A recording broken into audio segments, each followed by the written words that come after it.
내가 일하고 있는 영역에서 어떻게 고수가 될 수 있는가? 어떻게 실력을 빨리 쌓을 수 있는가? 며칠 전에 유튜브 댓글에 하디홍 님이 이렇게 올려주셨죠. 그대로 읽어볼게요. 혹시 어떻게 하면 자기 영역에서 실력을 이루는가? 네, 이 동영상 있나요? 제가 영상 이거 만들어서 편집해서 올리는 게 일주일에 한 편씩 하다 보니까요. 많이 밀리게 됐어요. 그래서 혹시 이거 대답하는 김에 예전에 밀려있는 질문들 중에 비슷한 거 없나 찾아보니까 몇 개 있어요. 그 중에 하나는 목사님 저는 작은 일 하나 제대로 못하는데 어떻게 하면 능력자가 될 수 있나요? 이것도 있고요. 또 하나는 저는 크리스찬인데 성공해도 되나요? 성공을 한다면 크리스찬은 어떤 식으로 성공을 추구해야 되나요? 이것도 있고요. 그리고 비슷한 거는 저는 방향을 못 잡겠어요. 뭐 열심히 해야 되는 건 알겠는데 뭘 열심히 해야 되는지 모르겠어요. 어떻게 하면 좀 인생의 방향을 잡을 수 있을까요? 이런 질문들도 있었어요. 요거 한번 묶어서 같이 하디홍 님에게 답 드리면서 같이 한번 대화를 해볼게요. 이 대화의 내용은 총 3가지입니다. 3가지로 답을 드릴게요. 첫 번째, 선택하고 집중하세요. 두 번째, 현재 맡은 작은 일을 충성스럽게 하세요. 그리고 세 번째, 성장을 지속하세요. 이 내용으로 한번 이야기를 해보겠습니다. 먼저 첫 번째 부분이에요. 선택과 집중. 자기 영역에서의 실력이라는 것은 하루아침에 주어지지 않아요. 흔히 선천적인 재능이라는 게 있잖아요. 가지고 태어난 거 말이에요. 선천적 재능이 있어도 전혀 노력하지 않으면, 아무 연습이 없다면 잊혀질 겁니다. 없어질 겁니다. 그러나 선천적 재능이 좀 없다고 해도 어떤 영역에서 노력을 쌓아 나가면은 그 영역에서 실력이 개발될 것입니다. 그러니까 중요한 것은 자기가 누군지 아는 거예요. 내가 어떤 영역에서 무슨 실력을 쌓아야 되는가 이 질문 전에 내가 누구인지를 아는 거죠. 이게 소명과 관련된 거예요. 예를 들어서요. 농부가 있어요. 농부에게 실력이란 농사 일과 관련된 실력이 되겠죠. 이때 3가지 정도의 질문이 가능할 것 같아요. 이 농부가 내가 농부라는 사실을 알고 있는가예요. 안다면 소명대로 생활을 하고 있는가이고요. 만약에 소명을 모른다. 자기가 농부인지 어부인지 잘 모른다. 그렇다면 소명을 알기 위해선 뭘 하고 있는가예요. 만약에 농부가 자기가 농부인지 모르고 그냥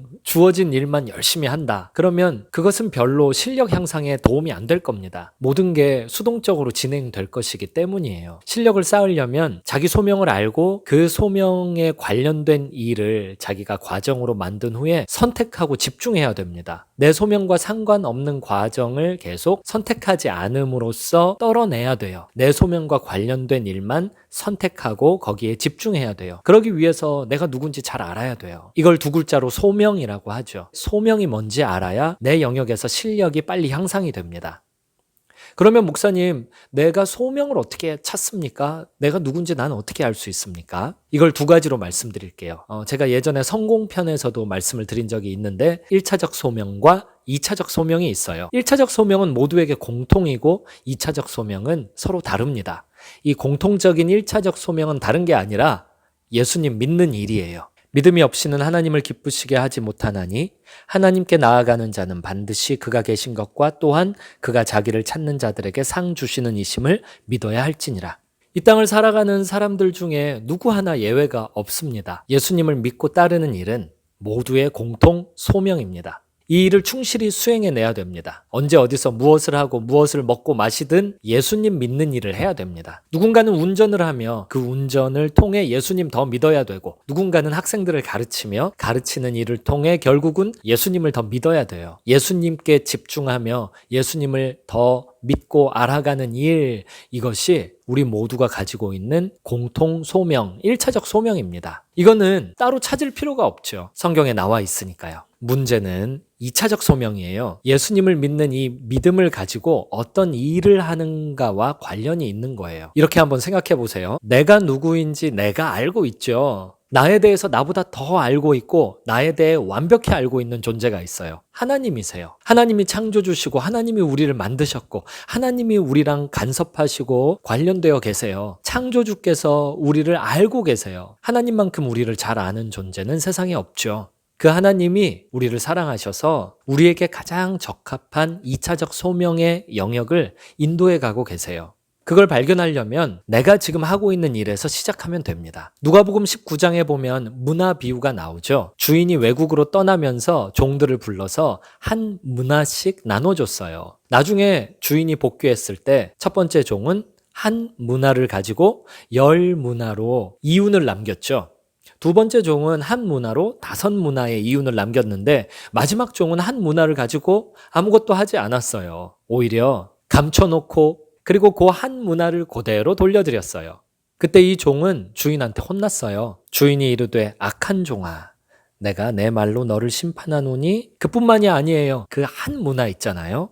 뺏겼어요. 이윤을 남긴 종에게 주인이 넘겨줬죠. 곁에 섰는 자들에게 이르되 그 한 문화를 빼앗아 10문화 있는 자에게 주라 하니 그들이 이르되 주여 그에게 이미 10문화가 있나이다. 주인이 이르되 내가 너희에게 말하노니 무릇 있는 자는 받겠고 없는 자는 그 있는 것도 빼앗기리라. 이걸 가지고 여러 가지 이야기를 의미부여해서 말씀드릴 수 있겠지만 저는 그 중에서도 한 문화에 집중하고 싶습니다. 지금 내 손에 있는 게 뭔지를 봐야 돼요. 10문화를 남기는 일은 한 문화에서 시작합니다. 여기에 3명의 종이 나오잖아요. 앞에 나왔던 2명의 종과 마지막에 나왔던 1명의 종 사이에는 큰 생각의 차이가 있어요. 앞에 이윤을 남긴 종들의 생각은 뭐냐면 한 문화를 바라보면서 이걸로 어떤 일을 해서 이윤을 남길까를 생각했고 마지막 종은 한 문화를 보면서 어떻게 하면 한 문화를 안전히 보관할까 이 생각을 했어요. 이게 2차적 소명과 관련이 있습니다. 하나님은 우리를 너무 잘 아시기 때문에 우리 각자에게 지금 현장에 필요한 한 문화씩을 다 나눠주셨어요. 그것은 어떻게 보면은 실력이 없는 것 같기도 하고 어떻게 보면은 아무것도 아닌 것처럼 보일 수 있어요. 하지만 그 작은 한 문화에서 시작하지 않는다면 이윤을 남길 수 없을 것입니다. 내가 대단한 실력은 없어도 약간의 실력은 있다니까요. 거기서 시작하는 겁니다. 출발점을 거기서 잡는 거예요. 괜히 10문화 가진 사람을 쳐다보면서 내가 시작하면 뭐하나 라고 실망할 필요가 없는 겁니다. 내가 가지고 있는 한 문화, 내가 가지고 있는 알량한 실력, 거기에서 출발해야 고수의 길에 도달할 수 있습니다.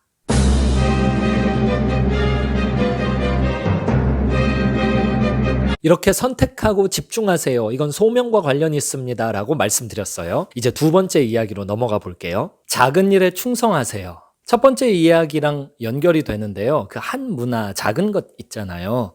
거기에서 시작해서 열심히 하는 겁니다. 이것이 자기 영역에서 실력을 이루는데 꼭 필요한 요소예요.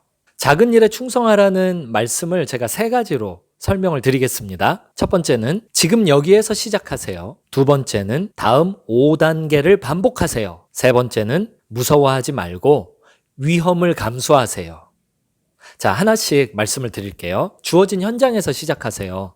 에디슨은 수만 번의 전기 실험에 실패했습니다. 이게 한두 번 실패해도 굉장히 그만두고 싶을 거예요. 그런데 수만 번 실패해도 지속할 수 있었던 비결이 어디 있었냐? 요거 사실 중학교 때 저 과학 선생님한테 들었던 이야기 기억나는 건데요. 에디슨은 나는 언젠가는 전기를 발명하겠다라는 생각이 있었다는 것이죠. 내가 어느 순간 고수가 될 것이다 라는 꿈과 그리고 현재의 내 모습 사이에는 큰 간격이 있어요. 이 간격 사이를 메꾸는 방법은 지속하는 데 있어요. 그런데 지속하려면 믿음이 필요해요. 내가 이 경로로 반복을 하면 결국은 도착한다 라는 믿음을 갖는 거예요. 제가 영상에서 몇 번이나 수영에 대한 예를 들었잖아요. 이번엔 이렇게 예를 들어봅시다. 올림픽 꿈나무가 있어요. 태능 선수촌 수영 입단했어요. 그리고 4년 동안 이제 훈련을 받아야 돼요. 그런데 4년 동안을 훈련을 제대로 받으려면 믿어야 돼요.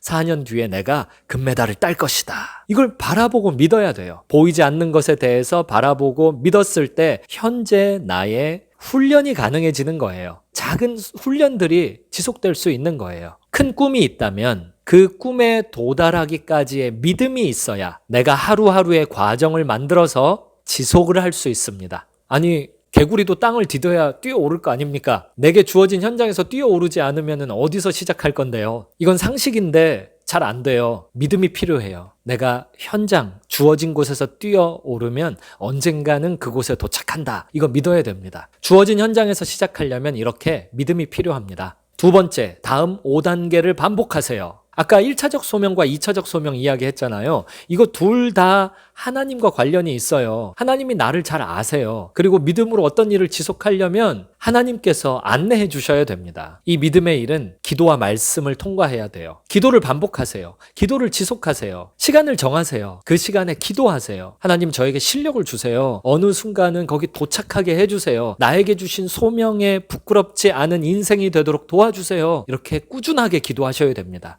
요거 기도 쉬잖아요. 의심 들어옵니다. 믿음이 안 생겨요. 그래서 현장에서 작은 일을 반복하는 것이 어려워집니다. 또 말씀을 읽어야 돼요. 말씀은 진리예요. 진리는 우리에게 방향을 잡아줍니다. 주의 말씀은 내 발의 등이라 그랬어요. 내 길의 빛이라 그랬어요. 변화무쌍한 세상에서 무엇을 붙잡고 지속하며 전진할 겁니까? 불변의 말씀을 붙들어야 됩니다. 나를 잘 알고 내가 무엇을 해야 되는지를 잘 아시는 하나님의 말씀을 꾸준하게 읽어야 됩니다. 말씀 반복해야 합니다. 또 뭘 반복해야 되냐? 연구를 반복해야 돼요. 기도와 말씀의 베이스를 깔아놓고 내 영역에 있어서의 연구를 진행해야 됩니다. 연구라는 말의 영어 표현 리서치잖아요. 끊임없이 리서치하세요. 내 영역에서 나보다 월등한 실력을 이룬 사람들이 어떻게 거기에 도착했는지 책에 나오고 또 오늘날은 인터넷 공간 안에 정보가 널려 있잖아요. 리서치를 통해 가져다 살펴봐야 됩니다. 그리고 나의 현 상황과 비교하면서요. 뭘 해야 되냐면 이게 다음 단계인데요. 실행해야 됩니다. 기도에 대한 말만 해서는 기도를 할 수 없습니다. 기도를 할 때 기도를 할 수 있어요. 수영에 대한 말만 하면은 수영을 할 수 없어요. 수영을 할 때 수영을 할 수 있는 거예요. 실력도 그래요. 기도와 말씀과 연구를 바탕으로 깔아놓고 실행 프로세스를 어느 정도 만든 후에 요거 행해봐야 됩니다. 액션으로 나와봐야 돼요. 그렇게 해야 그 액션 자체가 나에게 피드백을 줍니다. 내가 뭐가 부족한지, 내가 뭘 개선해야 되는지. 끝으로 하나 더 있어요. 반복해야 되는 게 운동입니다. 실력이 계속 쌓여 나가면 그 실력을 감당할 만한 육체가 반드시 필요로 해집니다. 우리 몸은 우리가 속한 영역에서의 실력을 담는 그릇과 같아요. 이 몸이 견뎌낼 수 있어야 됩니다. 실력이 확장되면 확장될수록 몸 체력도 함께 확장이 되어야 돼요. 건강한 것은 두말할 것 없고요. 체력이 필요합니다. 운동해야 돼요. 예방주사 맞잖아요. 감기 예방주사 맞으면 왜 감기가 약간 걸린 것 같은 증세가 예방주사 직후에 생기지 않나요? 안전한 수준에서 감기 바이러스를 먼저 경험함으로써 항체를 강하게 만드는 거 아닙니까? 체력이 그래요. 매일 운동하면서요. 에너지를 더 쓰는 거예요. 그래서 에너지 수용 능력 자체를 키워나가는 거예요. 기도, 말씀, 연구, 실행, 운동 이 5가지를 계속 반복해야 됩니다. 그리고 하나, 위험을 감수하세요. 앞서 말씀드린 실행을 반복하려면 위험합니다. 기도, 말씀, 연구를 토대로 한 실행 프로세스를 만들어서 하려고 보니 내가 경험하지 않은 익숙하지 않은 것이에요. 그 위험하게 느껴집니다. 익숙하지 않은 것을 실행하려면 무섭습니다. 생각해 보세요. 내가 새로운 실행을 했을 때 나에게 일어날 나쁜 일은 무엇인가? 그리고 한번 적어보세요. 가능하면 최악의 나쁜 일을 적어보세요. 그게 어떤 것인지. 그러면 최악 중에 최악은 죽는 거잖아요. 이것도 다른 영상에서 한번 말씀드린 적이 있는데요. 크리스찬에게 최악이라는 것은 결국 천국에서 눈 뜨는 거 아닙니까? 아니, 최악이 죽는 건데 우리는 예수와 함께 죽고 이미 예수와 함께 살면서 시작된 새로운 인생이잖아요. 천국이 보장되어 있는 인생이잖아요. 그러니까 죽어봤자 천국에서 눈 뜨는 거죠. 논리적으로 인생에 생길 수 있는 최악이 결국 우리에게는 천국에서 눈 뜨는 것이니 무서울 게 뭐가 있겠습니까?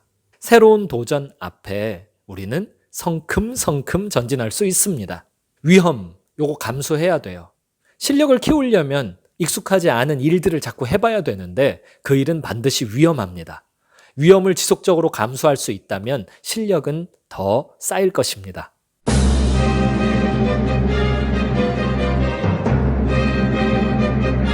네, 내 영역에서 어떻게 실력을 이루는가 끝으로 3번째 이야기는 성장을 지속하라는 것입니다. 이것도 3가지로 말씀드릴게요. 천천히 하세요. 고통을 견디세요. 그리고 매일 점검하세요. 자, 어떻게 성장을 지속하는지 하나씩 봅시다. 첫 번째는 천천히 하라는 거예요. 성장은 느릴수록 건강합니다. 이렇게 예를 들어 볼게요. 어떤 사람이 몸짱이 되고 싶었어요. 그래서 헬스클럽 등록했어요. 그리고 몸짱이 하루아침에 되려고 갑자기 자기 몸에 안 맞는 엄청난 무게의 바벨을 들고 운동을 했어요. 그리고 그날 밤에 몸살 걸렸어요. 다음 날부터는 운동을 할 수 없었죠. 급히 먹는 밥이 체하는 법입니다. 어떤 영역에서든 성장하려면 천천히 해야 돼요. 실력을 쌓는 일에 지름길이 있다라는 거짓말을 믿지 마세요. 1차적 소명, 2차적 소명 이것을 들고 기도 말씀, 연구, 실행, 운동 이걸 반복하면서요. 그 과정을 만드세요. 그리고 과정을 가능하면 천천히 꾸준히 오랜 기간을 지속하세요.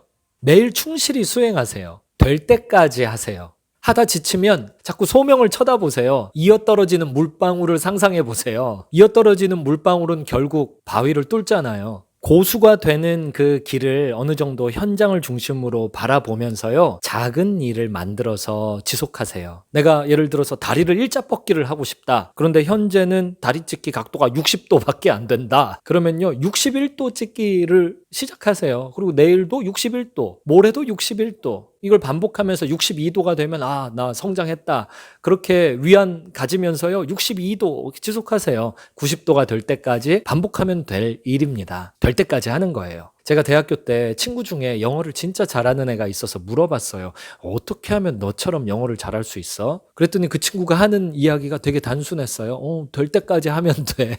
그때는 몰랐는데 나중에 알게 됐어요. 그게 진실이었다는 것을요. 어떻게 하면 내가 영어를 잘 들을 수 있죠? 들릴 때까지 들으면 잘 들려요. 어떻게 하면 내가 영어로 말할 수 있죠? 말할 수 있을 때까지 말하면 잘 말할 수 있어요. 실력을 쌓을 때 하루아침에 고수가 되려는 생각을 버리고 작은 일을 계획을 해서 매일 될 때까지 꾸준하게 지속하면 됩니다. 그리고 두 번째는 고통을 견디세요. 저희 첫째 딸이 요즘에 키가 쑥쑥 자라고 있어요. 어느 날 자고 일어나면 키가 커 있고 자고 일어나면 키가 커 있고 청소년들이 무섭게 성장하고 있어요. 그런데 여기에는 성장통이 따릅니다. 팔다리, 어깨, 허리, 관절 쑥쑥 자라니까 성장통이 있습니다. 실력도 그래요. 실력이 늘어가는 데에는 성장통이 있습니다. 출애굽 백성들을 생각해 보세요. 40년 동안 광야에서 믿음 훈련을 받았잖아요. 그게 쉬운 일이었습니까? 여호수아의 군대는 또 어땠습니까? 여리고성을 정복하고 아이성을 통과하면서 가나안 정복 전쟁을 수행해 나가는 그 역사는 쉬운 역사였습니까? 우리를 향한 구원의 역사를 완성하시기 위해 예수님이 오셔서 하셨던 일은 또 어떻고요? 그게 쉬운 일이었습니까? 모든 소명의 자리에는 고통이 따릅니다. 고통을 통해서 성장하는 거예요. 만약 누군가가 나는 아무 고통 없이 실력을 갖추고 싶습니다 라는 생각을 고집하고 있다면 그건 게으른 것이죠. 한낱 헬스클럽에도 써붙여 있잖아요. 고통이 없이는 얻는 게 없다라고요. 그러니까 꾸준히 실력 쌓기를 위해 어떤 일을 진행하다가 고통이 찾아온다고 해서 그거를 멈추지 말라는 말씀이에요. 자, 성장을 지속하라. 세 번째 이야기는요. 매일 점검하세요입니다. 저는 되게 길치예요. 그래서 맨날 찾아다니는 길도 GPS를 켜놓고 찾아가거든요. 근데 GPS가 어떻게 내가 경로에서 벗어나면은 계속 이쪽으로 가세요, 저쪽으로 가세요 할까요? GPS 장치 안에는 자이로스코프 장치가 있어요. 그래서 계속 운전자의 위치가 목적지랑 어떤 관계가 있는지를 따져보죠. 매 순간 그걸 따져보죠. 실력을 쌓는 일도 그래요. 내가 지금 제대로 연습하고 있는지를 매일 매 순간 자이로스코프 장치가 있는 것처럼 점검해 봐야 됩니다. 내가 제대로 하고 있나? 내가 제대로 가고 있나? 요거 점검해야 돼요. 이 점검을 어떻게 하냐? 앞서 말씀드렸던 기도, 말씀, 연구, 실행, 운동 이걸 반복하면서 점검하는 거예요. 가능하면 하루에 2번씩 점검하세요. 한 번은 아침에 일을 시작할 때, 한 번은 밤에 일을 마쳤을 때. 내가 지금 목적지를 향해서 올바로 가고 있는지 계속 확인해 봐야 됩니다. 하나님이 맡겨주신 한 문화를 가지고 10 문화를 남기려고 애를 쓰면서 어떤 일을 꾸준히 반복하고 있으시다면 중간에 길을 잃지 않도록 내가 이 일을 왜 하고 있을까? 내가 이걸 제대로 하고 있을까? 이런 자기 점검을 지속해야 됩니다. 어떤 게 성공이고 어떤 게 실패인지 그날 분석해 보세요. 그리고 글로 적어두세요. 체크를 위한 4가지 질문을 말씀드릴게요. 내 소명을 이루는 일에 부합하는 하루였는가? 꾸준히 지속하고 있는가? 바꿔야 할 과정은 무엇인가? 나는 이상을 위해 기도하고 있는가? 이렇게 4가지 질문을 매일 밤 자기 자신에게 하세요. 그리고 여기에 대한 대답을 글로 적으세요. 하인리히 법칙이라는 책에서 김민주 작가는 이런 말을 했어요. 성공이나 실패는 결과물이지 하늘에서 뚝 떨어지는 것이 아니다. 우리가 만약에 아무것도 하지 않는다라면 그것이 쌓이고 쌓여서 실패가 올 겁니다. 그러나 우리가 소명을 발견하여 그 일에 선택과 집중을 하며 하나님이 나에게 맡겨주신 그 작은 한 문화에서 시작해서 어떤 일을 꾸준히 지속하며 계속 성장해 나아가면 이게 쌓이고 쌓여 어느 순간 고수의 자리에 등극하게 될 것입니다.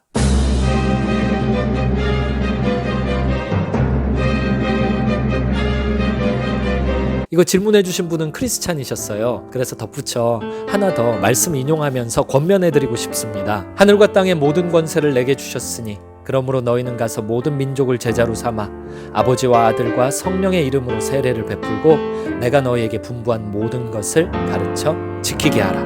볼지어다 내가 세상 끝날까지 너희와 항상 함께 있으리라. 우리는 크리스찬이에요. 예수님 따르는 사람들이에요. 예수님이 우리에게 맡겨주신 위대한 비전이 있습니다. 그것은 예수님의 이름으로 세계 정복하는 일입니다. 우리는 계속 익숙한 곳에서 익숙하지 않은 곳으로 떠나가야 하며 가서 해야 될 일은 모든 민족을 제자로 삼는 것이에요. 그 다음에 예수님이 알려주신 것, 예수님이 가르치신 내용을 우리도 가르쳐 지키게 하는 것이 우리의 비전입니다. 우리 임무예요. 저에게 질문해 주신 분 감사해요. 덕분에 저도 저 자신을 더 돌아보는 계기가 되었으니까요. 우리 함께 정진합시다. 우리 함께 예수님 재림의 날까지 게으르지 말고 부지런히 주님께 순종하며 매일 성장을 지속해 나갑시다.